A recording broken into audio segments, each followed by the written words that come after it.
তো এই সিনেমা লাগবে, ওই সিনেমা লাগবে, তো ওরাই সবজি বেচুক, আমরা আমরা থাকি একটু পরেই থাকি, সমস্যা নাই। আমরা সবজিটা না বেচে আমরা সিনেমায় বেচবো একটু পরে, 1 সপ্তাহ 2 সপ্তাহ পরে সিনেমাটা বিক্রি করি। আমি আমার খেলা দেখায় আমি নিয়ে চলে যাবো, বিকজ আমার টাকা দরকার। খুব এক্সাইটেড ছিলাম আমি যে এবার বাংলায় কাজ করব, অ্যান্ড এটা যেহেতু আমার ফার্স্ট কাজ এখানে, তো সব মিলিয়ে একটা অন্যরকম এক্সপিরিয়েন্স। আচ্ছা, ভাইয়ার কেমন লাগছে?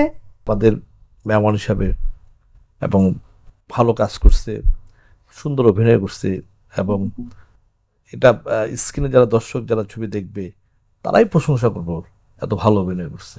এবং আমি যেভাবে চাইছিলাম যে একটা আর্টিস্টকে নিয়ে আমি যেভাবে কাজ করতে চেয়েছিলাম সেই কাজটাই আমি পেয়েছি একদম 100-তে 100। আচ্ছা, আপুর কাছে যদি জানতে চাই ডিরেক্টর হিসেবে ভাইয়া কেমন ছিল? আমি তো ভাইয়াকে খুব ভয় পাই ইন জেনারেল। বকা দেয়? সে অনেক স্ট্রিক্ট, কিন্তু সেটে সে এমন করে গাইড করে, মানে তার ডিরেকশন, মানে সেটা কমেন্ট করার মতো। সে এমনভাবে একটা গাইড করে যে কোনো আর্টিস্টের, আমার মনে হয় না আমরা যে কজন আর্টিস্ট ছিলাম কোনো প্রবলেম হয়েছে যে ক্যাচ করতে। মানে অনেক সময় আমাদের স্ক্রিপ্টও দরকার হয়নি, মানে ভাইয়া আছে মানে ঠিক আছে, সে জাস্ট বলে দেবে একটু যে এরকম করো, অ্যান্ড পুরো ব্যাপারটা একদম ইজিলি হয়ে যাচ্ছিল। সেটা পুরোপুরি ক্রেডিট গোজ টু ইকবাল ভাইয়া। সে এত সুন্দরভাবে গাইড করে, এত সুন্দরভাবে ডিরেকশন দেয়। বাহ, বাহ, বাহ, বাহ, চমৎকার। আচ্ছা ভাইয়া, ডেড বডি সিনেমাটা ঈদে মুক্তি পাওয়ার কথা ছিল, কিন্তু ঈদে মুক্তি পেল না। যদি একটু জানতে চাই এর কারণটা। কারণটা অ্যাকচুয়ালি ঈদে তো আমি হলও পেয়েছিলাম, ব্লকবাস্টার পেয়েছিলাম, লায়ন সিনেপ্লেক্স পেয়েছিলাম, সবই পেয়েছিলাম, কিন্তু এই কয়টা দিয়ে তো আমার চলবে না। কারণ এইখানে যে সত্য কথা বলতে পারেন, এখানে অনেক তদবির ছিল। হ্যাঁ, যে অনেক ছবি, যেমন 14-15টা ছবির আমরা দেখতে পাই অনেকে অনেক তদবির করে।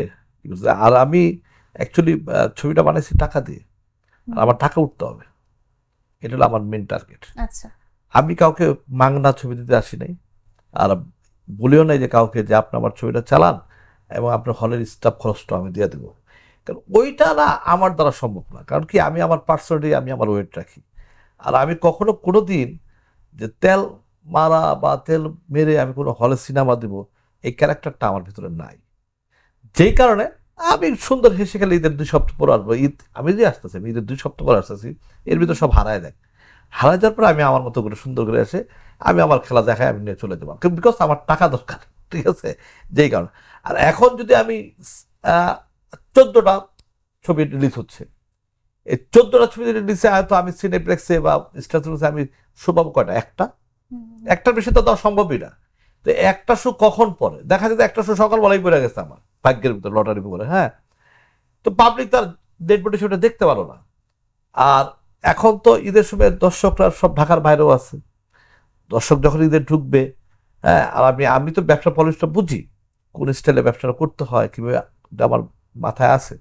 আমি তখন একবার 100 হলে সিনেমার সবকিছু নিয়ে আমি একসাথে আসবো, একা ডাবট খাড়ায় আমি চলে যাবো। আচ্ছা, কিন্তু ঈদে দেখা যাচ্ছে একটা আলাদা আমেজ থাকে যে সিনেমা ঈদের আমেজটা তো আমি তো সারা জীবন ঈদ করে আসছি। যখন 2টা 3টা ছবি থাকে, ফাইট করা খুব মজা লাগে। আসো খেলি মাঠে, কার কত দম আছে খেলি। যখনই 13-14টা ছবি হয়ে যায়, তখন আমাদের খেলার কোনো সুযোগ থাকে না।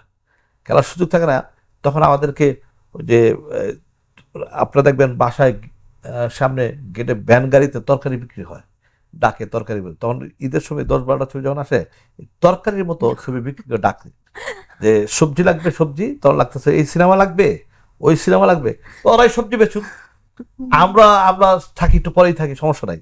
আমরা সবজিটা না বেচে আমরা সিনেমায় বেচবো একটু পরে, 1 সপ্তাহ 2 সপ্তাহ পরে সিনেমাটা বিক্রি করি।